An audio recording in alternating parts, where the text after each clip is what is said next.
কখনো কোনো বৃক্ষকে দেখেছেন? এই ধরিত্রী থেকে ততটুকুই জল নেয় যতটুকু তার প্রয়োজন। কোনো প্রাণীকে দেখুন, এই প্রকৃতি থেকে ততটুকুই খাবার গ্রহণ করবে যতটুকু তার খিদে রয়েছে। খিদে মিটে গেলে আর খাবে না। এবার মনুষ্যকে দেখুন, সে নিজের জীবনে যা কিছু পেয়েছে, বস্তু, ধন, খাবার, শক্তি, প্রয়োজনের থেকে অনেক বেশি লাভ করার চেষ্টা করে থাকে। প্রয়োজনের থেকে বেশি যদি পেয়েও যায় তাহলেও তার কম মনে হয়। এবার এরকম ঠিক কেন হয়? এর পিছনের কারণ কি? কারণ হলো লোভ। লোভের আগুন কিছু এমন হয়, যদি মানুষের মনে একবার প্রজ্বলিত হয় তাহলে শুধু বাড়তেই থাকে। ততক্ষণ বাড়বে যতক্ষণ না আপনি নিজে তাকে বাধা দিচ্ছেন। তবে এই লোভের আগুন নিয়ন্ত্রণ করা সম্ভব। পরিমিতিবোধ, পরিমিতিবোধের চিন্তা। আপনাকে শুধু নিজেকে একটা সরল প্রশ্ন করতে হবে। যখনই মনের মধ্যে কোনো বস্তুর প্রতি, শক্তির প্রতি, ধনের প্রতি, ভোজনের প্রতি লোভ বেড়ে যায়, নিজেকে প্রশ্ন করুন, এটা কি আমার কাছে ততটাই প্রয়োজনীয় যতটা একটা বৃক্ষের কাছে জল, যতটা একটা প্রাণীর কাছে ভোজন? এটা কি ততটাই প্রয়োজনীয়? যদি উত্তর না হয় তাহলে নিজেকে সেখানেই বাধা দিন, সেই ভাবনা সেখানেই ত্যাগ করুন, কারণ সেটাই হলো লোভ। ঠিক এইভাবেই প্রয়োজনীয়তার চিন্তা করে আস্তে আস্তে এই মন নির্লোভ হয়ে উঠবে। আর এই মন প্রসন্ন হয়ে বলবে, রাধা রাধা। সংসারে সকলে উঁচুতে উঠতে চায়, কেউ নত হতে চায় না। সবাই এটা মনে করে যে নত হওয়ার অর্থ হলো তাদের আত্মসম্মান এবং অহংবোধের বিরুদ্ধাচরণ করা। তাদের মনে হয় যে যদি আমরা নত হই, সংসার আমাদের দুর্বল মনে করবে, তাদের শৌর্য এবং তাদের ব্যক্তিত্বের অপমান হবে। কিন্তু এটা কি সত্যি? প্রত্যেকবার নত হওয়ার অর্থ কি সম্মানহানি হওয়া? কখনোই নয়। আপনি নিজের জীবনকেই দেখে নিন। আপনার কোনো অমূল্য জিনিস যদি নিচে পড়ে যায় তাহলে তাকে কিভাবে তোলেন? সেই বস্তুকে তোলার জন্য আপনাকে নত হতেই হবে। আপনি বড়দের আশীর্বাদ কিভাবে লাভ করেন? আপনি নত হয়ে তবেই তাদের আশীর্বাদ লাভ করতে পারেন, তাই না? ভেবে দেখুন, আপনি একটা পথে হাঁটছেন, আপনি দেখতে চাইছেন যে আপনি সঠিক পথে হাঁটছেন কিনা, পায়ের নিচে কাঁটা পড়ে আছে কিনা। কিভাবে দেখবেন? আপনাকে সেই মাথা নত করেই দেখতে হবে। এর অর্থ কি? অর্থ খুব সহজ। প্রত্যেকবার নত হওয়া অনুচিত নয়, সেটা কোনোভাবেই সম্মানহানি নয়। পরিস্থিতি অনুসারে এবং যেখানে প্রয়োজন আপনি নত হতে শিখে গেলে আপনি অনেক কিছুই লাভ করতে পারবেন। জ্ঞান, মান, গুণ, বিশ্বাস। সেই জন্য প্রয়োজন এবং পরিস্থিতি অনুসারে নত হতে শিখুন, এতে অনুচিত কিছুই নেই। আত্মসম্মান থাকা অত্যন্ত প্রয়োজনীয়, কিন্তু তা যেন কখনো অহংকারে পরিণত না হয়।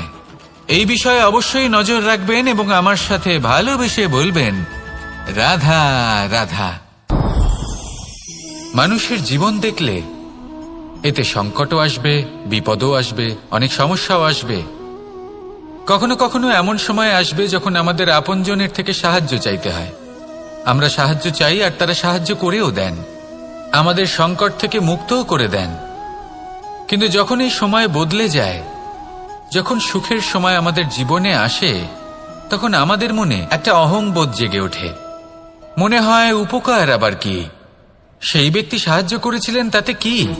উনি তো নিজের কর্তব্য পালন করছিলেন। সেই ব্যক্তি আমাদের ধন দিয়েছিলেন যখন প্রয়োজন ছিল, তো আমরা সেই ধন তো ফিরিয়ে দিয়েছি, উপকার কিসের? এই ভাবনা অনুচিত। যদি কোনো ব্যক্তি আপনাকে সাহায্য করে থাকে যখন কেউ করেনি, যখন আপনার সবথেকে বেশি প্রয়োজন ছিল, সেই সাহায্য অমূল্য আর সেটা উপকারী বটে।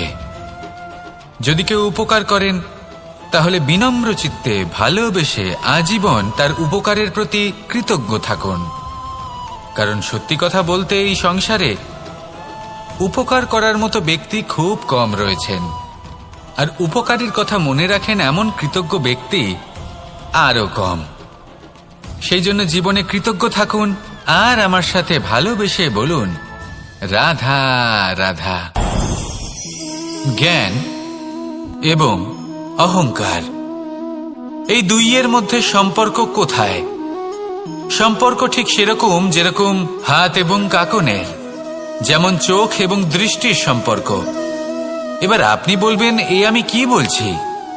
জ্ঞান এবং অহংকারের এমন সম্পর্ক কি করে হতে পারে? দেখুন, যে ব্যক্তি জ্ঞানী, যার কাছে জ্ঞান রয়েছে এবং তিনি জানেন যে তার কাছে জ্ঞান রয়েছে, তার মধ্যে নিজে থেকেই অহংবোধ জাগ্রত হয়। খুব কম সংখ্যক এমন জ্ঞানী ব্যক্তি আছেন যারা নিজেদের অহংকারের বিষয়ে আঁচ করতে পারেন। প্রকৃত জ্ঞানী হলেন তিনি, যিনি নিজের জ্ঞানের সদ্ব্যবহার করে অহংকারকে দূর করেন। উচিত সময়ে বুঝে যান, নিজের অন্তর যাচাই করে এই বিষয়টা দেখেন যে তার অন্তরে অহংবোধ জাগ্রত হচ্ছে এবং নিজেকে সেখানেই থামিয়ে দেন, যাতে অহংকারের পথে তিনি অগ্রসর না হয়ে যান। এই অহংকার কখন উচিত, কখন অনুচিত, কখন প্রয়োগ করা উচিত, উচিত নয়, কখন বাধা দেওয়া উচিত, এটা শেখা অত্যন্ত প্রয়োজনীয়। আর যদি এটা আপনি শিখতে পারেন, তাহলে আপনি একজন জ্ঞানীও হয়ে উঠবেন এবং সুখীও থাকবেন। তাই মনে রাখবেন, এই জ্ঞান নিয়ে কখনোই অহংকার করবেন না, বরং সবসময় নিজের অহংবোধের বিষয়ে প্রকৃত ধারণা রাখবেন। আসুন আমার সাথে ভালোবেসে বলুন, রাধা রাধা। আপনি অবশ্যই কোনো গাছ দেখে থাকবেন যেখানে অনেক ফল রয়েছে। সেই গাছের ডালগুলি নিজে থেকেই নত হয়ে যায়। কেন? যাতে মানুষ, প্রাণী, এরা সকলে যাতে সেই ফল খুব সহজে গ্রহণ করতে পারেন। এটাই হলো প্রকৃতির শিক্ষা, এটাই হলো প্রকৃতির নিয়ম। মানুষেরও কিছুটা এরকমই হওয়া উচিত। যদি আপনি সাফল্যের চরম সীমায় পৌঁছে যান, অনেক বেশি ধন অর্জন করে ফেলেন, তখন মনে রাখবেন যে আপনি যেন অহংকারী না হয়ে পড়েন। বিনম্র থাকতে হবে। সেই ধনকে ব্যবহার করতে হবে উচিত কাজের জন্য। সেই ধনের দ্বারা সমাজের মঙ্গল করা উচিত। সকল মানুষকে সাহায্য করা উচিত যাদের ধনের অভাব আছে। যদি ধনী হওয়া সত্ত্বেও আপনি ধনের সদ্ব্যবহার এই সমাজের মঙ্গলের জন্য, তার ভালোর জন্য না করেন, যদি আপনি ধন দান না করেন, তাহলে এই ধন অহংকার রূপী বিষে পরিণত হয়ে আপনাকেই নাশ করবে। তাই ফলে ভরা গাছের মতো নত হয়ে থাকুন, বিনম্র হয়ে থাকুন, দান করুন আর আমার সাথে ভালোবেসে বলুন, রাধা রাধা। যদি আমি স্থির করি, যদি নিশ্চিত করি একটা মূর্তি গড়ে তুলব, আর কিছুক্ষণ সেই কাজটা করে আবার কিছুক্ষণ পরে বন্ধ করে দিই, আবার কিছুক্ষণের জন্য কাজটা করে আবার সেই কাজ বন্ধ করে দিই, আবার কিছুক্ষণের জন্য কাজটা করে বলি ক্লান্ত লাগছে, কিছুক্ষণের জন্য বিশ্রাম নিয়ে নিই, যদি এইভাবে আমি কাজটা করি, তাহলে কি এই কাজ উচিত সময় এবং উচিতভাবে সম্পন্ন হবে? কখনোই নয়। শুধু তাই নয়, যে কোনো কাজ যদি পূর্ণ করতে হয়, উচিতভাবে করতে হয়, উচিত সময়ের মধ্যে করতে হয়, তাহলে প্রয়োজন সততার এবং অখণ্ড প্রচেষ্টার। সততা ছাড়া আপনি যে কাজই করুন না কেন, উচিত সময় তা সম্পূর্ণ হবে না, আর মনোবাঞ্ছিত ফল আপনি কখনোই পাবেন না।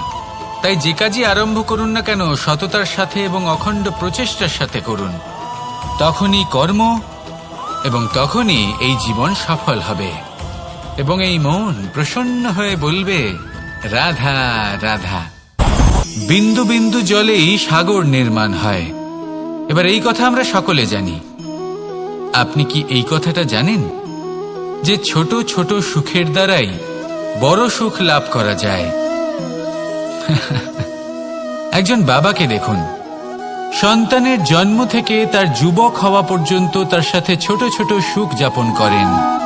এই ছোট ছোট সুখগুলি তাদের প্রেমের সম্পর্কে গভীরতা নিয়ে আসে এবং প্রেমের এই গভীরতা তাদের জীবনে বড় সুখ নিয়ে আসে। এটা ঠিক সেই রকম যেরকম বিশাল এক সমুদ্রে, গভীর এক সমুদ্রে অমূল্য রত্ন খুঁজে পাওয়া যায়। এটাও ঠিক সেই রকমই। সেই জন্য জীবনে বড় বড় সুখের খোঁজ করতে গিয়ে সময় নষ্ট করবেন না। এই যে ছোট ছোট সুখ আছে, এগুলোকে যাপন করা শুরু করুন, এগুলোর আনন্দ লাভ করুন, এগুলো নিয়ে উৎসব পালন করুন, প্রেমের গভীরতা বুঝুন আর এই গভীর প্রেমে মন নিমজ্জিত করুন। তারপরে দেখুন এই মন আর এই জীবন সুপ্রসন্ন হয়ে বলবে রাধা রাধা। কথায় আছে অন্ধকারে প্রদীপ প্রজ্বলিত করলে চতুর্দিক আলোকিত হয়, কিন্তু যদি এই প্রদীপ আমি সূর্যের আলোর সম্মুখে সকালবেলায় প্রজ্বলিত করে রেখে দিই, তাহলে কি হবে? আপনি বলবেন যে এটা করে তো কোনো লাভই হলো না। সূর্যের প্রকাশের সামনে এই প্রদীপ আসলে কিছুই নয়। এবার এই চিন্তা ভাবনা প্রত্যেক দিন করতে হবে, আর একটা অমূল্য শিক্ষা পেতে হবে। মনে করুন যে আপনি মহাপুরুষের সামনে বসে আছেন, কোনো মহাজ্ঞানীর সামনে, তাহলে সেই ব্যক্তির সামনে নিজের জ্ঞানের প্রদীপ প্রজ্বলিত করবেন না, নীরব থাকুন আর সেই ব্যক্তির সূর্যের প্রকাশের মতো জ্ঞান প্রাপ্ত করুন। যতটা পারবেন জ্ঞান লাভ করুন। যদি এমন কোনো সময় এমন কোনো স্থানে আপনি আছেন যেখানে চতুর্দিক অন্ধকার, কারোর কাছেই জ্ঞান নেই, সেখানে নিজের জ্ঞানের প্রদীপ প্রজ্বলিত করুন। এমন করলে দুদিক থেকেই আপনার লাভ হবে, আপনার জ্ঞান প্রাপ্তিও হবে আর জ্ঞানের সঠিক প্রয়োগও করতে পারবেন। আর এই মন প্রসন্ন হয়ে বলবে রাধা রাধা।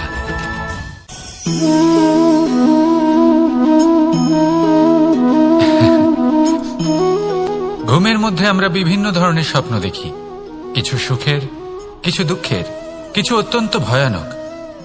কিন্তু সত্যি কথা বলতে এর উপর আমাদের কোনো নিয়ন্ত্রণ নেই। কিন্তু আমি এমনও কিছু ব্যক্তিকে দেখেছি যারা খোলা চোখে স্বপ্ন দেখেন এবং তা যাপন করেন। নিজেদের একটা আলাদা স্বপ্ন নগরী আছে ওনাদের, সেখানেই জীবন যাপন করেন। আসল বাস্তবটা কি তাতে ওনাদের কিছুই যায় আসে না। এমন কিছু মানুষ আছেন যাদের কাছে বিন্দুমাত্র জ্ঞান নেই, সে না হয় ঠিক আছে, কিন্তু জ্ঞান এমন ভাবে প্রদান করবেন যে মনে হবে সংসারের সমস্ত জ্ঞান তাদের কাছেই রয়েছে। এমন কিছু মানুষ আছেন যারা ভালোবাসতে জানেন না, আর তাও আমি মেনে নিলাম, কিন্তু কথা এমন ভাবে বলবেন তাতে মনে হবে যেন প্রেমের বিষয়ে সবকিছু শুধুমাত্র ইনিই জানেন। এবার আমি এমন কথা অবশ্যই বলছি না যে আপনি এরকম করেন, কিন্তু যদি কোনো ব্যক্তি এরকম করেন তাহলে তার এটা মাথায় রাখা উচিত যে সেই ব্যক্তি অন্য কারোর সাথে নয়, নিজের সাথে অনুচিত করছেন। কারণ এমন কাজ করে উনি নিজের দোষ, নিজের অপগুণ সংসারের কাছে নয়, নিজের কাছে লুকোচ্ছেন। আপনি যদি নিজেকে বুঝতে না পারেন, সম্পূর্ণরূপে নিজেকে আকলন না করেন, নিজের অপগুণ, নিজের দোষ পূর্ণরূপে না বুঝতে পারেন, তাহলে এটা কি করে বুঝবেন যে নিজেকে কিভাবে শুধরে নিতে হবে? আপনাকে নিজের সত্য স্বীকার করতেই হবে, তারপরেই আপনি নিজেকে পরিবর্তন করতে পারবেন। তাহলে স্বপ্নে নয় বাস্তবে বাঁচুন, আনন্দে বাঁচুন, আর আমার সাথে ভালোবেসে বলুন রাধা রাধা। আমি রথে যাত্রা করি, তাতে বারবার পথে থামি আর দেখি যে আমি অনুচিত দিকে যাচ্ছি না তো, আমি উচিত পথেই যাচ্ছি তো। কারণটা কি? কারণ হলো যাতে আমি পথভ্রষ্ট না হয়ে যাই। জীবনযাত্রাতেও এটাই প্রয়োজন। জীবনযাত্রায় ভোগবিলাসের পথে হারিয়ে যাওয়া খুব সহজ। বারবার থেমে আপনাকে দেখতে হবে, নিজেকে কিছু প্রশ্ন করতে হবে। আমি কি আজ সেই কর্মই করছি যেটা আমি করতে চেয়েছিলাম?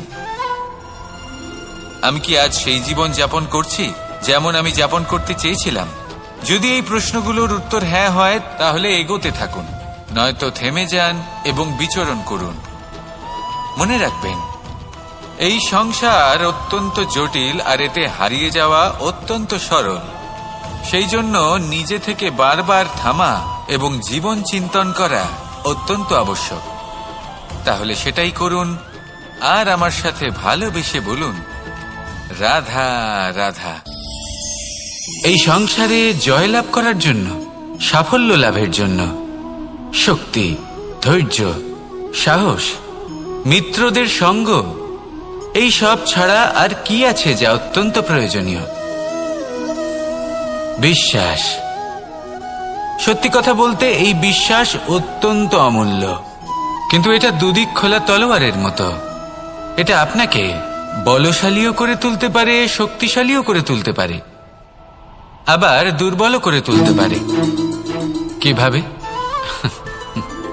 যদি আপনি শুধুমাত্র অন্যের উপরে বিশ্বাস করেন যে ওনারা সবাই আমাকে সামলে নেবেন, আপনার বিশ্বাস শুধুমাত্র অন্যের উপর, আর সেই বিশ্বাসের ভিত্তিতে আপনি কর্ম করেন, তাহলে আপনি দুর্বলই হয়ে উঠবেন। কিন্তু এই বিশ্বাস যদি আপনি নিজের উপর রাখেন যে যাই হয়ে যাক না কেন, আমি নিজেকে ঠিক সামলে নেব, আমি আমার পথ বানিয়ে নেব, সব বিপদের সম্মুখীন আমি নিজে হব এবং জীবনে সামনে এগোতে থাকব, তাহলে এই বিশ্বাস আপনাকে বলশালী করবে। এবার সিদ্ধান্ত আপনার যে আপনি কি চান। এই বিশ্বাস আপনাকে বলশালী করবে নাকি দুর্বল? ভেবে দেখুন, আর আমার সাথে ভালোবেসে বলুন, রাধা রাধা।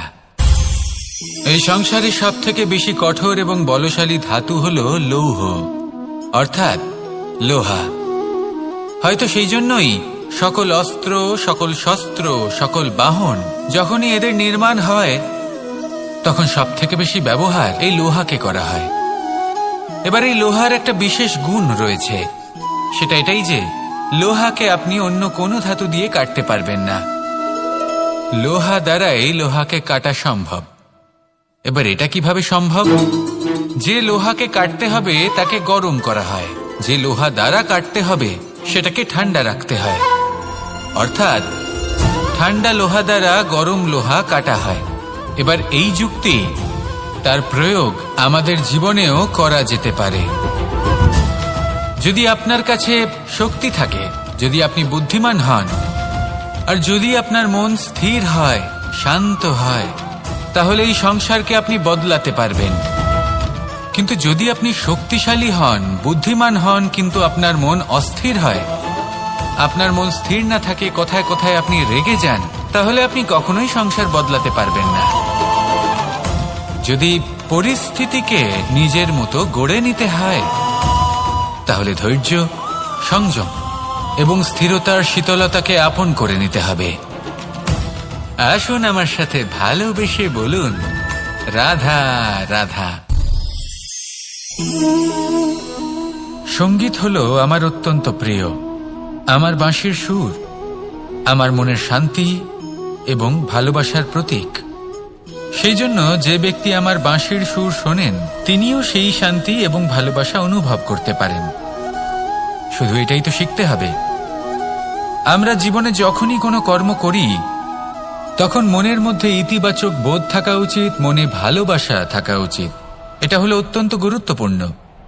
যদি আপনার মনের ভেতরে ঘৃণা, বিদ্বেষ, ক্রোধ, ঈর্ষা এইসব বোধ থাকে এবং আপনি কোনো কর্ম করেন, তাহলে আপনি এই আবেগগুলোই সংসারে ছড়িয়ে দেবেন। আপনার আশেপাশের মানুষজন এই বোধ অনুভব করবেন, এগুলোই অনুসরণ করবেন, আর এই সব আবেগই আপনি আশেপাশে দেখতে পাবেন। তার বদলে যদি মনের মধ্যে ভালোবাসা থাকে, ইতিবাচক বোধ থাকে, সত্যের প্রতি শ্রদ্ধা এবং করুণা থাকে, তাহলে এই সকল আবেগ আপনি সংসারের মধ্যে ছড়িয়ে দেবেন, আর সেটাও মানুষ অনুভব করবেন এবং এগুলো অনুসরণ করবেন। আপনার আশেপাশে আপনি কোন আবেগ দেখতে চান, সেই নির্বাচন আপনারই। আপাতত আসুন আর আমার সাথে ভালোবেসে বলুন, রাধা রাধা। আমরা সবাই এই সংসারে সূর্যের মতো হয়ে উঠতে চাই, সূর্যের মতো তেজস্বী, প্রকাশময়, যশস্বী। সূর্যের মধ্যে এতটাই তেজ থাকে যে সবাই তার সামনে নত হয়ে থাকে। সেই কারণেই সূর্যকে যশদানের গ্রহ বলা হয়। আমরা সবাই সূর্যের মতো উজ্জ্বল হতে চাই, কিন্তু তার জন্য সূর্যকে প্রত্যেক দিন জ্বলতে হয়। এই সংসারে শুভ ভাব, পবিত্রতা নিয়ে আসার জন্য, প্রকাশ ছড়িয়ে দেওয়ার জন্য সূর্যকে প্রত্যেক দিন অস্তও যেতে হয়, আবার উদিতও হতে হয়। প্রত্যেক দিন জ্বলতে হয়। সূর্য একদিনের জন্য অবকাশ লাভ করেন না। আর যদি অবকাশ পেতেন তাহলে সূর্যকে আর সূর্য বলা হতো না, তাই না? সেই জন্য আপনি যদি সূর্যের মতো হয়ে উঠতে চান, সেই রকম উজ্জ্বল হতে চান, তেজস্বী হতে চান, তাহলে সূর্যের মতো জ্বলতে হবে, অর্থাৎ অগাধ পরিশ্রম করতে হবে। আসুন আমার সাথে ভালোবেসে বলুন, রাধা রাধা। আমরা জীবনে চলতে চাই, সামনে এগোতে চাই, কিন্তু কখনো কখনো এমন হয় যে আমরা আমাদের লক্ষ্য দেখতেই পাই না। আমরা চিন্তিত হয়ে পড়ি, ব্যতীত হয়ে পড়ি, আমরা কিছু বুঝতেই পারি না। এই মন অশান্ত হয়ে যায়। কিন্তু যদি আপনি থেমে যান, তাহলে নিজের পথ এবং নিজের লক্ষ্য থেকে সরে যাবেন। সেই জন্য চলতে থাকুন, থামবেন না। যতদূর পারবেন চলতে থাকুন, যতদূর দৃষ্টি যাচ্ছে চলতে থাকুন। তারপরেই দেখবেন পরবর্তী পথ আপনা থেকেই আপনার সামনে আসবে। কারণ আপনার দৃষ্টির সীমা থাকতেই পারে, দৃষ্টিভঙ্গির সীমা নেই। আপনার পথের সীমারেখা থাকতেই পারে, কিন্তু সেই পথে চলার সাহসের সীমা নেই। সেই জন্য নিজেকে অসীমিত করে তুলুন। এই সীমারেখা আপনা থেকেই দূর হয়ে যাবে, লক্ষ্য নিজে থেকেই দেখতে পাবেন, আর এই মন সুপ্রসন্ন হয়ে বলবে, রাধা রাধা। এই সংসারে নির্মাণের বিষয়ে জ্ঞান লাভ করার পূর্বে ধ্বংসের বিজ্ঞান বুঝে নেওয়াও খুব প্রয়োজনীয়। যখনই আমরা ব্যায়াম করি তখন কি হয়? আমাদের পুরনো মাংসপেশি নষ্ট হয়ে যায় এবং সেই মাংসপেশির স্থানে আমরা নতুন মাংসপেশির নির্মাণ করে থাকি। যেমন একটা নতুন ইমারত গড়ে তোলবার পূর্বে পুরাতন ইমারতকে ভঙ্গ করে দিতে হয়, তবেই তো সেই স্থান সজীব হবে, ঠিক কিনা? এবারে জ্ঞান এবং বিজ্ঞান ছাড়াও এমন কিছু আছে যা কিনা অত্যন্ত গুরুত্বপূর্ণ। তা হলো সীমা পার করে যাওয়া।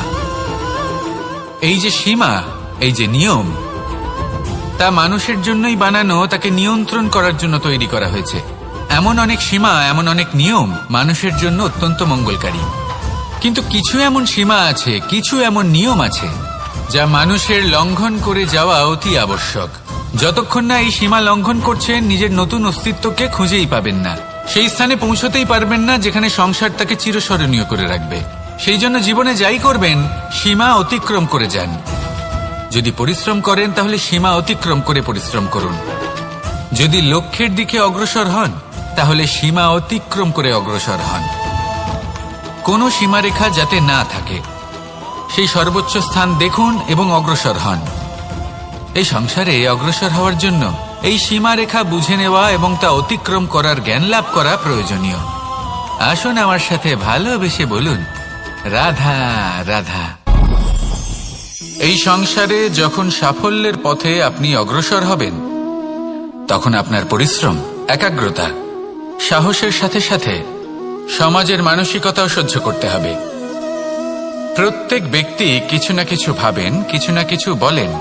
কিছু মানুষ এমন আছেন যারা ভাববেন যে আপনি কিছুই করতে পারবেন না, তারা আপনার নিন্দা করবেন। আর এই নিন্দার কথা ভেবেই আমরা ভয়ভীত হয়ে পড়ি। সেই কারণে নিজেদের আশা, নিজেদের বিশ্বাস হারিয়ে ফেলি।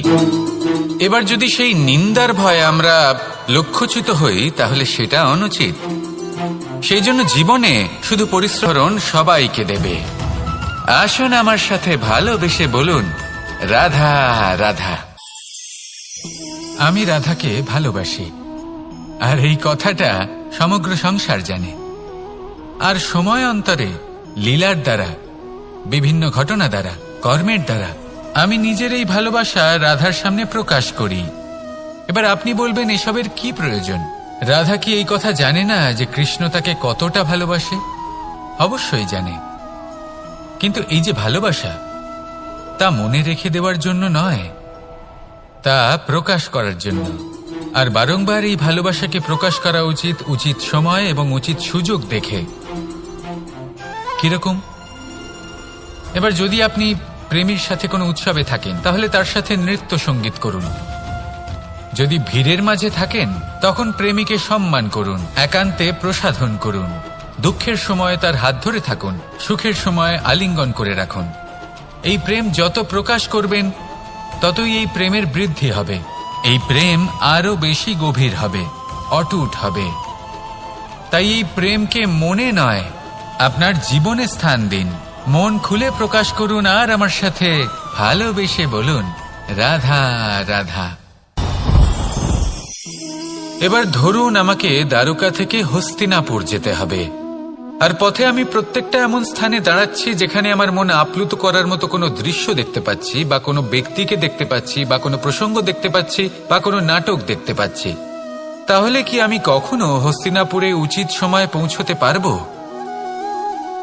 কখনোই নয়। মানুষকেও ঠিক এই কথাটাই মাথায় রাখতে হবে। মানুষ মনের মধ্যে একটা লক্ষ্য স্থির করেন, সেই পথে অগ্রসর হয়ে পড়েন। এবার সেই পথে এগোতে এগোতে অনেক মানুষজন, অনেক ঘটনা, অনেক সমস্যা চলে আসে, যার ফলে তার মন বিচলিত হয়ে পড়ে। যদি মন বিচলিত হয়ে যায় তাহলে লক্ষ্যের প্রতি কিভাবে একাগ্রচিত্ত হবেন? সেই জন্য অত্যন্ত আবশ্যক যে আপনি সময়ের সদ্ব্যবহার করুন সেই পথে চলার জন্য। সেই পথে সামনে এগোতে থাকুন, চোখ থাকবে শুধু লক্ষ্যের দিকে। যখনই আপনি বুঝবেন যে আপনি লক্ষ্যভ্রষ্ট হচ্ছেন, আবার সেই পথে নিজেকে টেনে আনুন। ঠিক এইভাবেই এগোতে থাকুন, সাফল্যের শিখরে গিয়ে পৌঁছন, আর সেখানে গিয়ে আনন্দের সাথে উচ্চ স্বরে বলুন, রাধা রাধা। এগুলো হলো নিম পাতা। যদি এগুলো চেখে দেখেন তাহলে মুখ বিকৃত হবে। এগুলো কি তেঁতো খেতে, হে নারায়ণ! এর থেকে বেশি তিক্ত সংসারে আর কিছুই হতে পারে না। হয়তো আপনি এগুলো ফেলেও দেবেন, কিন্তু যদি এই স্বাদের ঊর্ধ্বে উঠে এই নিমের বিষয়ে আপনারা জানতে চেষ্টা করেন, তাহলে আপনি জানতে পারবেন যে এই নিম কতটা বেশি গুরুত্বপূর্ণ, কত গুরুত্বপূর্ণ ওষুধ, আর আমাদের শরীরের জন্য কতটা বেশি লাভজনক। এই নিম, এর মধ্যে অনেক রোগের উপশম নিহিত রয়েছে। এবার জীবনে আমরা বিভিন্ন মানুষের সাথে পরিচিত হই, নেত্র দ্বারা তাদের দেখি, কিন্তু তাদের আমরা খুব একটা পছন্দ করি না। সেক্ষেত্রে আমাদের কি করা উচিত?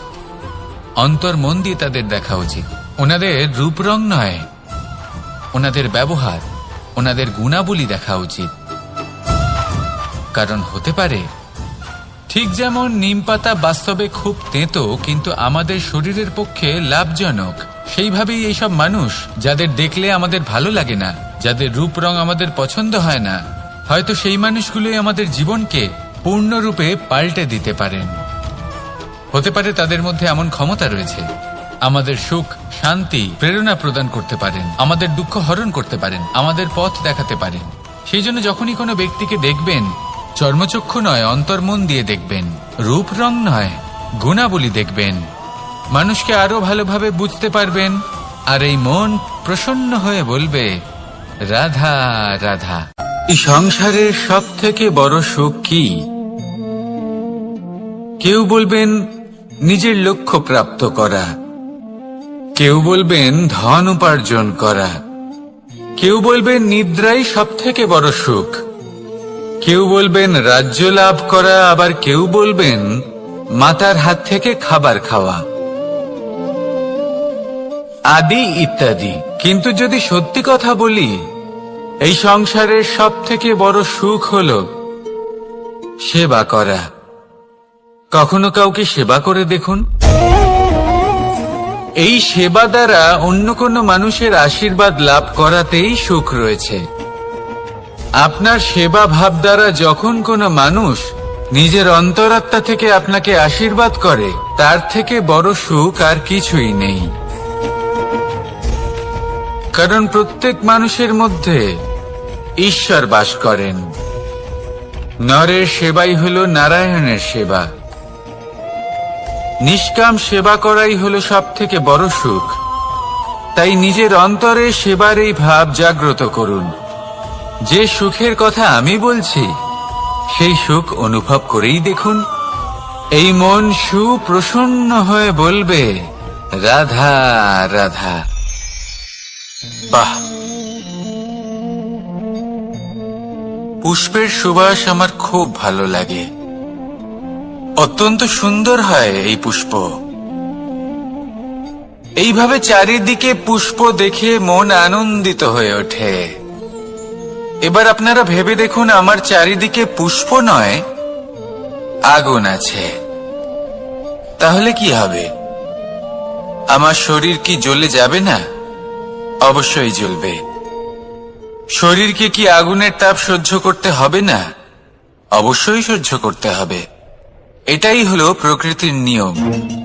এই নিয়ম কিন্তু আমরা সবাই জানি, কিন্তু আমাদের মধ্যে বেশিরভাগ মানুষ এই বিভ্রান্তি নিয়ে বাঁচি যে এই যে প্রকৃতির নিয়ম তা আমার ওপর প্রযোজ্য নয়। তা কিন্তু নয়। আমাদের চতুর্দিকে এই যে নিসর্গ রয়েছে, আমরা তার কতটা ক্ষতি করি সেটা একবার ভেবে দেখুন। আমরা বনাঞ্চল জ্বালিয়ে দিই, বায়ু দূষিত করি, জল দূষিত করি, প্রাণীদের হত্যা আমরা করি। কেন? এই নিসর্গ আমরা নষ্ট করি, যদিও আমরা জানি যে আমরাও হলাম এই নিসর্গেরই অংশ। এবার দেখুন, শরীরের কোনো অংশে যদি আগুন ধরান, আস্তে আস্তে সমস্ত শরীরও জ্বলে যাবে। সেইভাবেই নিসর্গ যদি নষ্ট হয়ে যায়, তাহলে মনুষ্য জাতিও নষ্ট হয়ে যাবে। তাই এই যে নিসর্গ আপনি দেখছেন, এই পুষ্প, এই বৃক্ষ, বায়ু, জল, এদের সকলকে রক্ষা করুন, নষ্ট নয়।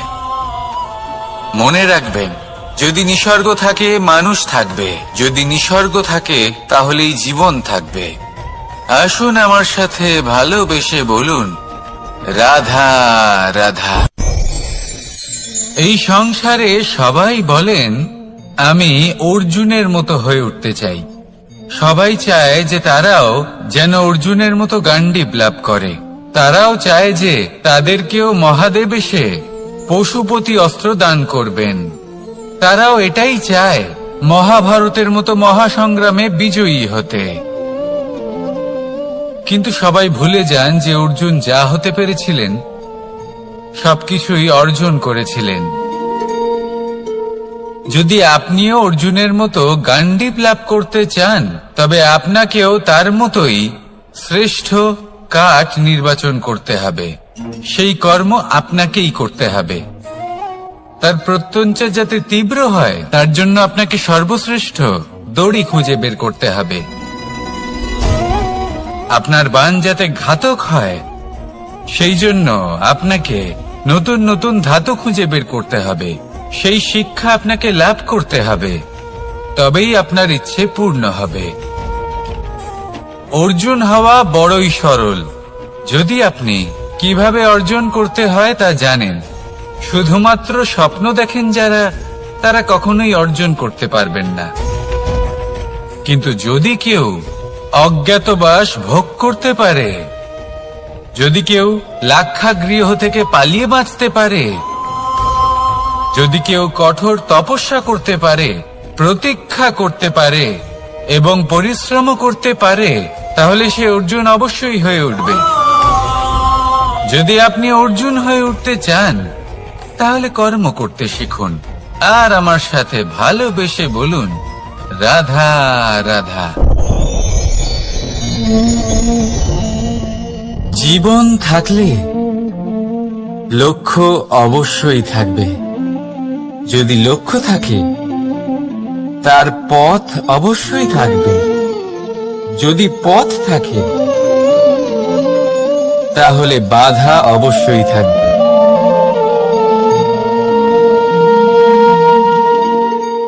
আর এর উপরেই নির্ভর করে যে আমরা জীবনে সফল হব না অসফল, পুরস্কারের ভাগীদার হব নাকি তিরস্কারের।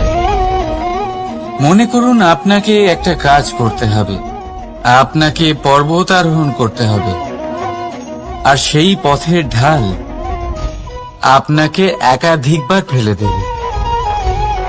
পাথর আপনাকে একাধিকবার আহত করবে। এই অবস্থায় কি করবেন? সাধারণ মানুষ বেছে নেয় প্রতিশোধ। সেই পর্বতকে নষ্ট করে দেওয়ার চিন্তা ভাবনা করে, তার ভিতকে নড়িয়ে দেওয়ার কথা ভাবে সেই মানুষ। কিন্তু পর্বতকে তো কেউ নষ্ট করতে পারে না।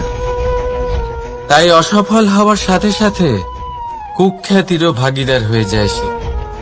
দ্বিতীয় পথ হল পরিবর্তন। যদি আপনি সেই পর্বত ভাঙার পরিবর্তে তাতে সোপান তৈরি করেন, তাহলে আপনিও সেই পর্বতে উঠতে পারবেন, অন্য কেউও তাতে উঠতে পারবে, আগামী প্রজন্মও তাতে উঠতে পারবে, আর সেই আগামী প্রজন্ম সর্বদা আপনার সুনাম করবে। তাই জীবনে প্রতিশোধ নয়, পরিবর্তন বাছুন। বদলা নয়, বদল বেছে নিন। আপনার বাধা আপনার বন্ধু হয়ে যাবে। রাধা রাধা। সমস্ত মানুষের জীবন কিছুটা সমান হয়। মানুষ জন্মগ্রহণ করে, তারপর চলতে শেখে, জীবনে এগিয়ে চলে, বার্ধক্য লাভ করে, তারপর সমাপ্ত হয়ে যায়। কিন্তু সেই ব্যক্তিরা কারা যারা প্রকৃত অর্থে মনুষ্য জীবন যাপন করেন? এনারা হলেন সেই ব্যক্তি যারা পড়ে গেলেও আবার উঠে দাঁড়ানোর চেষ্টা করেন, নিজের ভেঙে পড়া অস্তিত্বকে আগলে নিয়ে আবার একটা আকার দেবার চেষ্টা করেন, ভগ্ন আশাকে আবার একটা নতুন দিশা দেন। অসফল হওয়ার পরেও থামেন না, আবার এগোতে থাকেন। অসফল হওয়ার পরে যদি আপনি থেমে যান, তাহলে সাফল্য আপনার সামনে অপেক্ষা করে, কিন্তু আপনি তা দেখতে পান না। তাই জীবনের সংঘর্ষে অংশগ্রহণ করতে শিখুন। জীবনের সংঘর্ষ থেকে পালাবেন না। আসুন আমার সাথে ভালোবেসে বলুন, রাধা রাধা। একবার একটা শেয়াল বনে বিচরণ করছিল। ও একটা ছোট্ট শাবক দেখতে পেল। ও ভাবল, আজ একেই আমি খাবার হিসেবে গ্রহণ করব। আশেপাশে দেখলো কেউ দেখছে না তো, কেউ ছিল না, আর সেই শাবকের ওপর আক্রমণ করল, যা হলো একটা ঘোর অপরাধ। বনের নিয়ম অনুসারে আপনি কখনোই শাবকের ওপর আক্রমণ করতে পারেন না। তারপর এই খবরটা যখন রাজা সিংহ জানতে পারলেন, সভার আয়োজন করলেন। কিন্তু সেখানে শেয়াল বলল, আমি তো এরকম কিছু করিনি। কিন্তু যদি আপনি এরকম বলেন, কোনো প্রমাণ দিন, এর কোনো সাক্ষী আছে? তখন রাজা সিংহ পেঁচাকে ডেকে পাঠালেন, যে সেই মুহূর্তে বৃক্ষের শাখার ওপর বসেছিল। সে সব কিছু দেখেছিল। পেঁচা সব সত্যি কথা বলল, আর শেয়ালকে মৃত্যুদণ্ড দেয়া হলো। এবার এই কাহিনী আমি আপনাকে কেন শোনালাম? কারণ মানুষও কখনো কখনো এরকম কর্ম করেন যা শিয়াল করেছে। এটা ভাবেন, কেউ দেখছে না যখন, আমি অনুচিত কর্ম করতেই পারি। কিন্তু না, আপনি যাই করুন না কেন, কেউ না কেউ অবশ্যই তা দেখছে। কোনো ব্যক্তি না হলেও কোনো প্রাণী, না হলে কোনো যক্ষ বা দেব বা প্রেত। যদি এনারা কেউ না দেখেন, তাহলে ধরিত্রী মাতা দেখেন, যেখানে দাঁড়িয়ে আপনি সেই কর্ম করছেন, তাই না? তাই একটা কথা সবসময় মনে রাখবেন, কে দেখছেন কে দেখছেন না সেই বিষয়ে ভাবা ছেড়ে দিন। এটা খুব সহজ কথা। আপনি যদি উচিত কর্ম করেন, উচিত ফল পাবেন। যদি অনুচিত কর্ম করেন, তাহলে আপনি অনুচিত ফল অবশ্যই পাবেন। সেই জন্য উচিত পথে চলতে থাকুন, উচিত কর্ম করতে থাকুন, আর আমার সাথে ভালোবেসে বলুন, রাধা রাধা। আপনি কখনো কোনো বাজকে নিজের বাসা বানাতে দেখেছেন? এই বাজ যখনই কোনো বাসা বানায়, তখন উঁচু গাছের ডালে বা কোনো পর্বতের শিখরে বাসা বানায়, অনেক উচ্চতায়, আর সেখানে তার সন্তানও জন্মগ্রহণ করে। যখন এই সন্তানেরা জন্মায়, তখন এই বাজ খুবই ভালোবেসে এবং খুব সাবধানে এদের পালন পোষণ করে। নিজের ঠোঁট দিয়ে তাদের ঠোঁটে খাবার পরিবেশন করে। কিন্তু যেই সেই সন্তানেরা হৃষ্টপুষ্ট হয়ে যায় এবং সেই কথা বাজ নিজে বুঝতে পেরে যায়, সেই বাজ নিজেই সেই বাসা ছিন্ন ভিন্ন করে দেয়। সেই সন্তান যাদের সবেমাত্র ডানা গজিয়েছে, কিভাবে উড়তে হয় তারা জানে না, সেই সন্তানগুলিকে উচ্চতা থেকে ঠেলে দেয়। সেই সন্তান প্রথমে ভয়ভীত হয়ে যায়। তারা সামনে মৃত্যুকে দেখতে পেয়ে ভয়ের কারণে তাদের ডানা ঝাপটাতে থাকে, আর সেই প্রক্রিয়াতেই সেই সন্তানগুলি উড়তে শুরু করে দেয়। এবার এই ঘটনায় আমরা কি শিক্ষা পেতে পারি?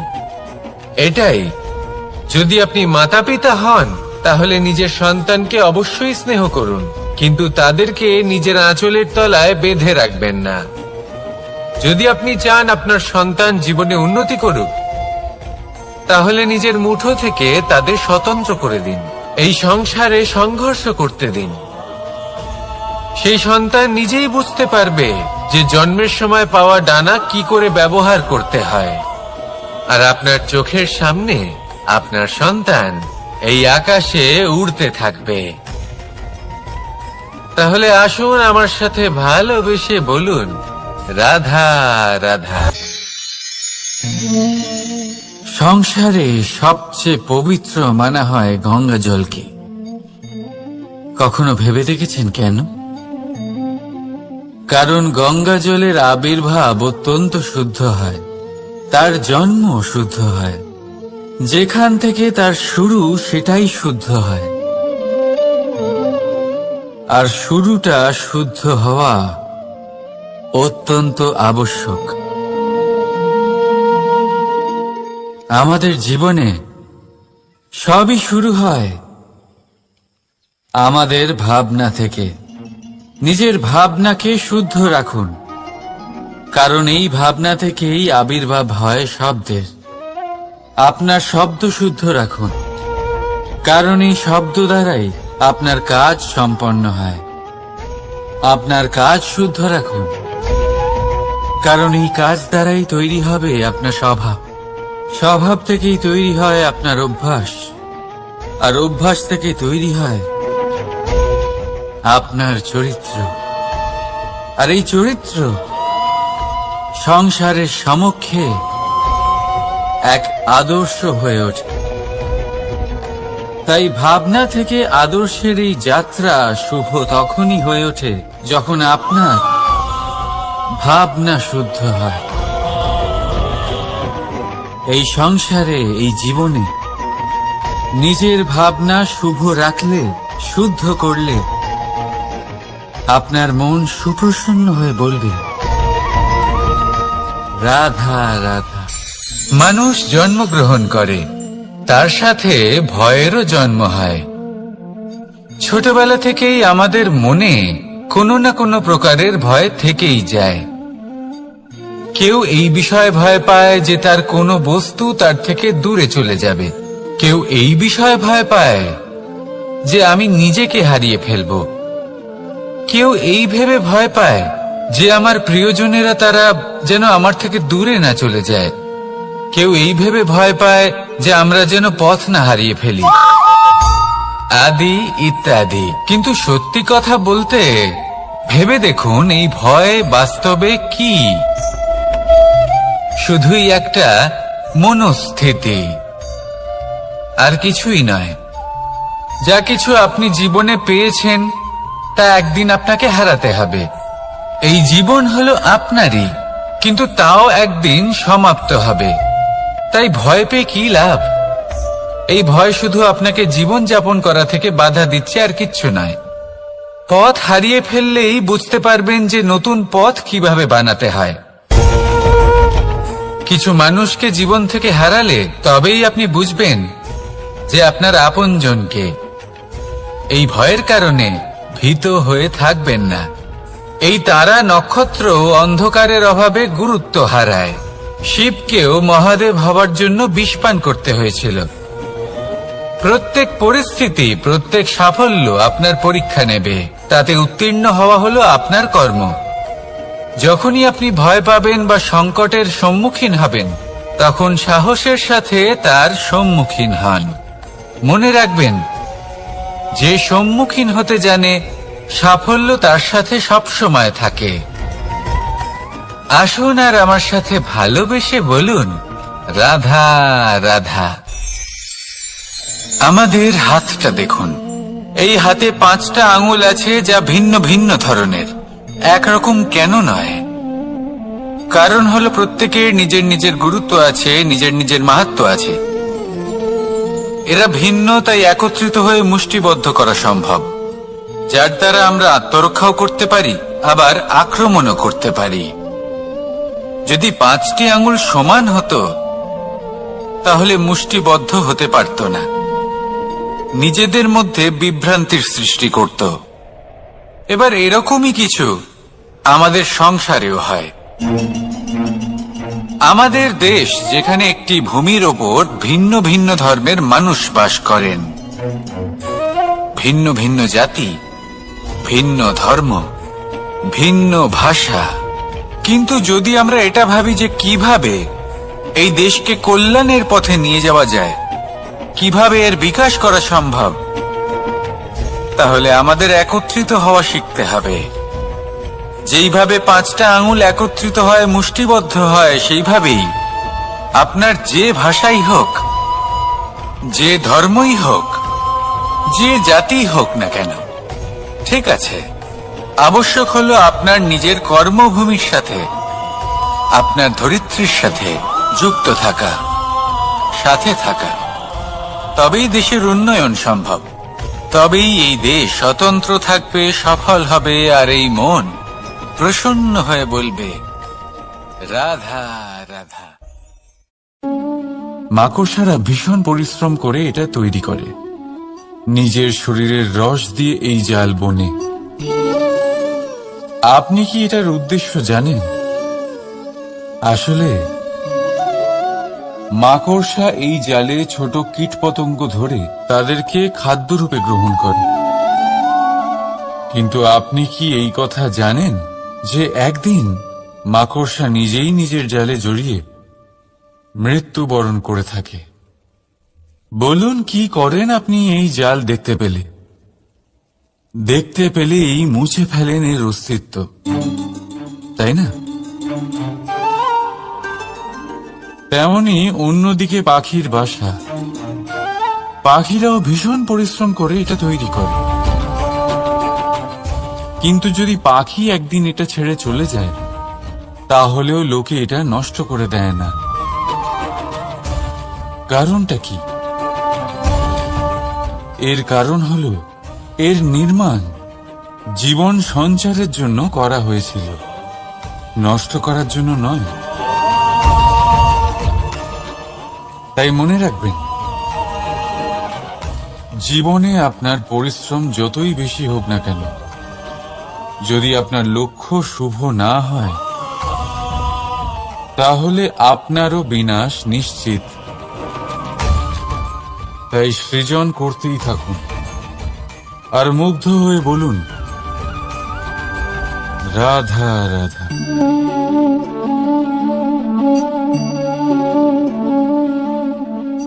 আপনার কি মনে হয় আমি কি করছি? আপনি বলবেন আমি প্রদীপ জ্বালাচ্ছি। সঠিক, কিন্তু প্রশ্ন হচ্ছে যে আমি কি আপনাকে বলেছি যে একে প্রদীপ বলা হয়? না। এই প্রদীপ কি নিজেই নিজের পরিচয় আপনাকে দিয়েছে? না। তাহলে আপনি কি করে জানলেন যে একে প্রদীপ বলা হয়? উত্তর হচ্ছে প্রকাশ, যে স্বয়ং জ্বলে অন্ধকারের মধ্যে সংসারকে পথ দেখায়, সেটাই প্রদীপ।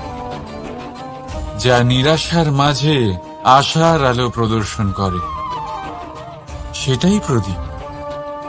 অপর দিকে আছে সাপ, যাকে না দেখেও তার ফনার আওয়াজ শুনেই লোকে ভয় পেয়ে যায়। তার মানে ব্যক্তির পরিচয় তার কর্মের দ্বারা পাওয়া যায়। তাই আপনার এটা বলার প্রয়োজন নেই যে আপনার পরিচয় কি। এটা আপনার কর্মই নিশ্চিত করবে যে লোকে আপনাকে প্রদীপ ভেবে ভালোবাসবে নাকি সাপ ভেবে ভীত হয়ে থাকে? রাধা রাধা। সময় কত বিচিত্র হয়। সময় আমাদের পক্ষে থাকলে আমরা নিজেদের রাজা মনে করে নিই, আর সেই সময় যদি বিপক্ষে চলে যায় তাহলে নিঃস্ব হতে সময় লাগে না। তাই মানুষের একটা অভ্যেস আছে, খারাপ সময়ের জন্য কিছু সঞ্চয় করা। আত্মীয়, বন্ধু খারাপ সময় পাশ থেকে সরে যায়। যশ, মান প্রতিকূল সময় চিরস্থায়ী হয় না। তাই মানুষ মনে করে অর্থ সঞ্চয় করাই শ্রেয়। অর্থের কোনো হৃদয় নেই যা সময়ের সাথে পরিবর্তিত হবে। সংসার বলে সর্বদা অর্থ সঞ্চয় করতে থাকুন। খারাপ সময় অবশ্যই কাজে লাগবে, কিন্তু আমি বলবো শুভ কর্ম করতে থাকুন, আনন্দে থাকুন, নিজের ওপর আর ঈশ্বরের ওপরে বিশ্বাস রাখুন। খারাপ সময় কখনো আসবেই না। রাধা রাধা। প্রকৃতি মানুষকে এক বিশেষ শক্তি দিয়েছে, অন্য জীবের থেকে বেশি শক্তি দিয়েছে। স্মরণ শক্তি। এই শক্তি মানুষকে অন্য জীবের থেকে ভিন্ন করে, ইতিহাস রচনা করার প্রেরণা দেয়, জ্ঞানকে বংশানুক্রমে এগিয়েও নিয়ে যায়। আর যারা ভুলে যান, অধিকাংশ সময় তারা উপহাস আর দয়ার পাত্র হয়ে যান। কিন্তু এটাই কি প্রকৃত রূপে সত্য? না। এই স্মরণ শক্তি মানুষের বিকাশের সব থেকে বড় বাধা হয়ে দাঁড়ায়। তার মনকে দূষিত করে দেয়।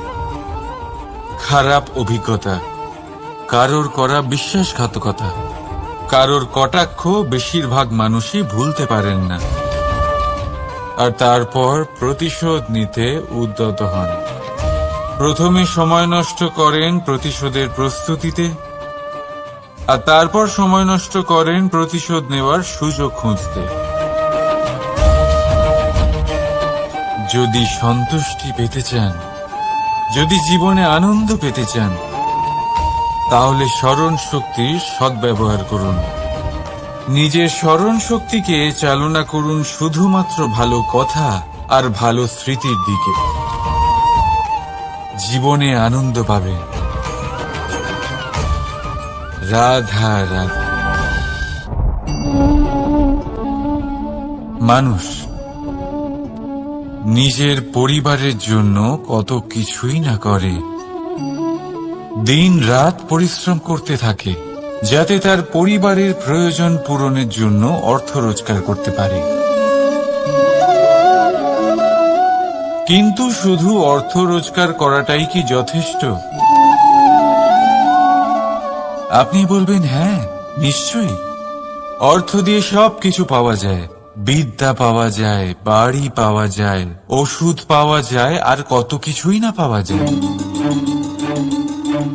এইসব একটা পর্যায় পর্যন্ত সঠিক, কিন্তু একটু মন দিয়ে ভেবে দেখুন, যখন কোনো শিশু অসুস্থ হয়ে পড়ে তখন সে ওই তিক্ত ওষুধ কেন খেয়ে নেয়? এই জন্য কারণ ওর পিতা সেই ওষুধ অর্থ দিয়ে কিনেছে? না, বরং এই জন্য কারণ তার পিতা যে তার সামনে দাঁড়িয়ে, তার ওপরে তার বিশ্বাস আছে। বিশ্বাস আছে যে উনি তার কিচ্ছু হতে দেবেন না। এই বিশ্বাস, এই সংস্কার, এই শিক্ষা কখনো অর্থ দিয়ে পাওয়া যায় না। এটা পাওয়া যায় সেই সময় থেকে যা মাতা পিতা তাদের সন্তানের সাথে কাটিয়েছেন।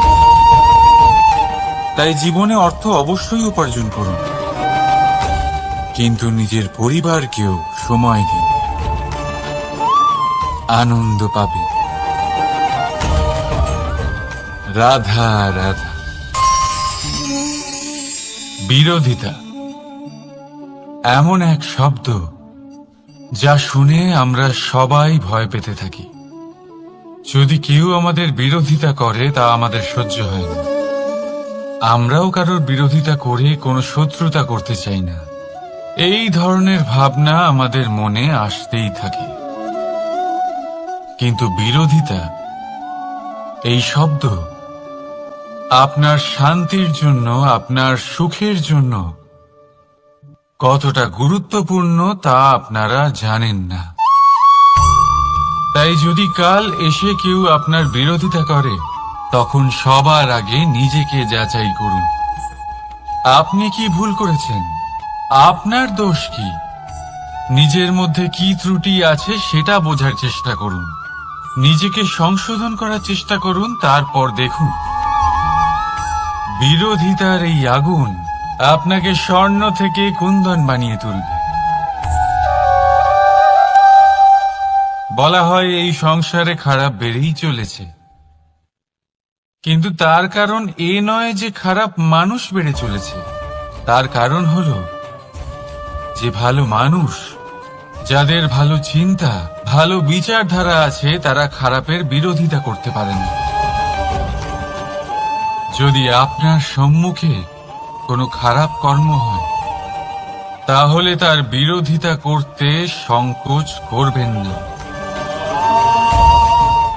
কারণ বিরোধিতার এই আগুন মন্দকে পিছুপা হতে অবশ্যই বাধ্য করে। রাধা রাধা। বিশ্বাস, জীবনে বিশ্বাস কতটা গুরুত্বপূর্ণ। একজন স্ত্রী তার স্বামীর হাত ধরে যে কোনো জায়গায় যেতে পারেন, এর কারণ হলো বিশ্বাস। তার নিজের স্বামীর ওপরে বিশ্বাস আছে। যখন একজন মা তার ছোট বাচ্চাকে কোলে তুলে হাওয়ায় ওঠায়, তখন সেই বাচ্চা ভয়ভীত হয়ে যায় না। তার কারণ হলো বিশ্বাস। তার বিশ্বাস আছে যে তার মা তার কিচ্ছু হতে দেবে না। এক বৈদ্যের দেওয়া ঔষধ সন্তান কিছু না বুঝে শুনেই খেয়ে ফেলে।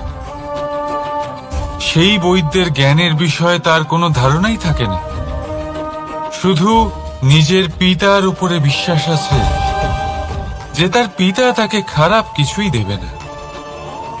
যখন এই সংসারের প্রতিটা বন্ধন বিশ্বাসের উপরে দাঁড়িয়ে আছে, তাহলে কেন এই বিশ্বাসকে আমরা জীবনে আনতে পারি না? আপনি নিজেই দেখুন, এই বিশ্বাস নিজের জীবনে এনে দেখুন, সবকিছু আরো সুন্দর হয়ে যাবে। তাই ভালোবেসে বলুন রাধা রাধা।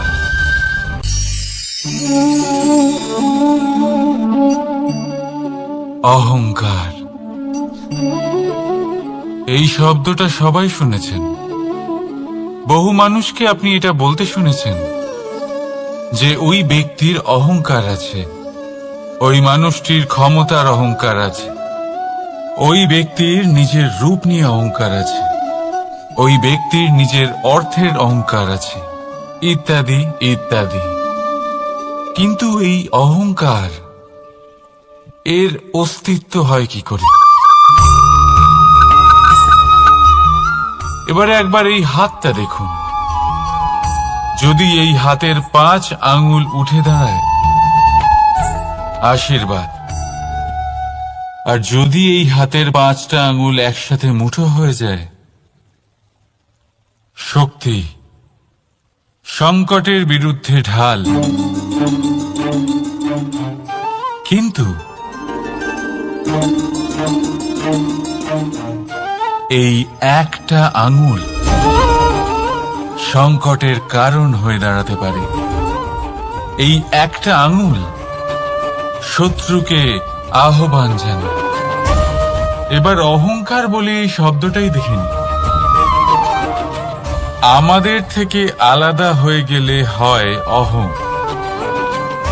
অহং অর্থাৎ ব্যক্তির মনে হয় যে সে আপনদের থেকে, নিজের বন্ধুদের এবং সঙ্গীদের থেকে, নিজের পরিবারের থেকে অনেক উপরে, অনেক শ্রেষ্ঠতর সে। কিন্তু মনে রাখবেন, এই অহংকার কোনো ব্যক্তির অস্তিত্বের বিনাশের প্রথম ধাপ। তাই ঝেড়ে ফেলে দিন এই অহংকারকে, আর বিশ্বাস করুন আমাদের ওপর, কারণ তখনই আপনি শান্তি পাবেন। আর সেই শান্তির সাথে বলে উঠবেন, রাধা রাধা।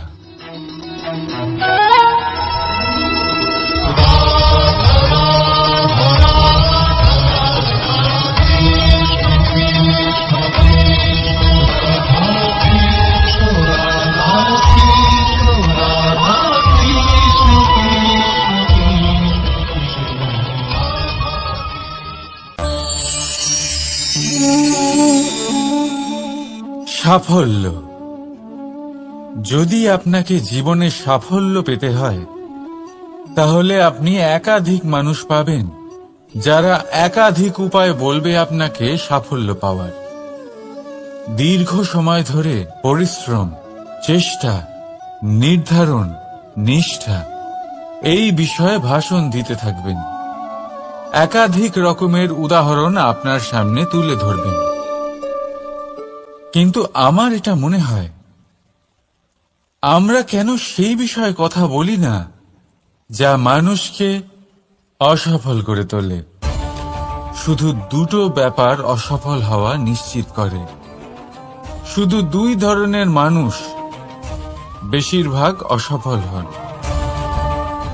প্রথম তারা যারা ভাবে অনেক কিছু কিন্তু কিছুই করে না, আর দ্বিতীয় তারা যারা অনেক কিছু করতে থাকে কিন্তু ভাবনা চিন্তা না করে। ভাবনা আর কর্ম, এদের মাঝে সামঞ্জস্য রাখা খুব জরুরি। যদি এটা থাকে, তাহলে জীবনে কখনো অসফল হবেন না। রাধা রাধা। আপনি অনেককে এই কথা নিশ্চয়ই বলতে শুনেছেন, এই ব্যক্তির দৃষ্টিতে দম্ভ আছে, এই ব্যক্তির চোখের ওপর অহংকারের পর্দা পড়ে আছে, ইত্যাদি ইত্যাদি। চলুন আমি আপনাকে একটা প্রশ্ন করছি, আপনি দেখেন কি দিয়ে? দৃষ্টি দিয়ে নাকি দৃষ্টিভঙ্গির সাহায্যে? ভাবুন। চিন্তায় পড়ে গেলেন নিশ্চয়ই। দৃষ্টি যে কোনো বস্তুর বা যে কোনো মানুষের শুধু বাইরের রূপটা দেখায়, যেখানে দৃষ্টিভঙ্গি আপনাকে সোজা আসল পরিচয়ের সাথে সাক্ষাৎ করায়। উদাহরণ হিসেবে চন্দ্র। চন্দ্র আমরা সবাই দেখেছি। বহু মানুষ আছেন যাদের চন্দ্র অত্যন্ত সুন্দর লাগে, আবার কিছু মানুষ এমনও আছেন যারা এই চন্দ্রের মধ্যেই দাগ খুঁজে বার করেন। এই হলো দৃষ্টিভঙ্গি। যদি নিজের দৃষ্টিভঙ্গিতে প্রেম রাখেন, ভালোবাসা রাখেন, সম্ভ্রম রাখেন, তাহলে তার বদলে আপনিও প্রেম আর সম্মান অবশ্যই পাবেন। এবারে দেখুন, যে জল দিয়ে ঈশ্বরের মূর্তি ধোয়া হয় তাকে চরণামৃত বলা হয়। এটার কারণ দৃষ্টিভঙ্গি। এখন আপনি পাথরকে ভগবান ভেবে পুজো করবেন, নাকি ভগবানকে পাথর ভেবে পরিত্যাগ করবেন? সিদ্ধান্ত আপনার, কিন্তু এই সিদ্ধান্ত নির্ভর করে আপনার দৃষ্টিভঙ্গির ওপর। তাই নিজের দৃষ্টিভঙ্গি শুভ রাখুন, নিজের দৃষ্টিভঙ্গিতে ভালোবাসা রাখুন আর আনন্দে বলুন রাধা রাধা। বড় বড় রাজমহলের বড় বড় ইমারতের চূড়া কত সুন্দর হয়, কিন্তু আপনি কি কখনো এই বিষয়ে ভেবেছেন যে এই সুন্দর চূড়ায় পৌঁছতে গেলে আপনাকে পৃথিবীতে পা ফেলতেই হবে? সেই সুন্দর চূড়ায় পৌঁছে দীপ্তি পাওয়ার জন্য আপনাকে একটা কঠিন পথ অবলম্বন করতেই হবে। যদি আপনি কোনো কঠিন পথে না গিয়ে এই পৃথিবীর সাহায্য ছাড়াই শুধু উচ্চতার দিকে অগ্রসর হতে থাকেন, তাহলে সর্বদা অসফল হবেন। সেই জন্য নিজের স্বপ্ন পূরণের এই যাত্রাতে নিজের পথ কখনোই হারাবেন না, নিজের পথ থেকে সরবেন না। যদি এমন করেন তাহলে তো আপনার স্বপ্ন পূরণ হবেই না, তার সাথে আপনি নিজের পথও হারাবেন। রাধা রাধা। কৌতুক অর্থাৎ হাসি, এটা জীবনে কতটা গুরুত্বপূর্ণ। আমরা সর্বদাই হাসতে চাই, আমরা সর্বদা অন্যের মুখে এই হাসি দেখতে চাই, কিন্তু এই কৌতুক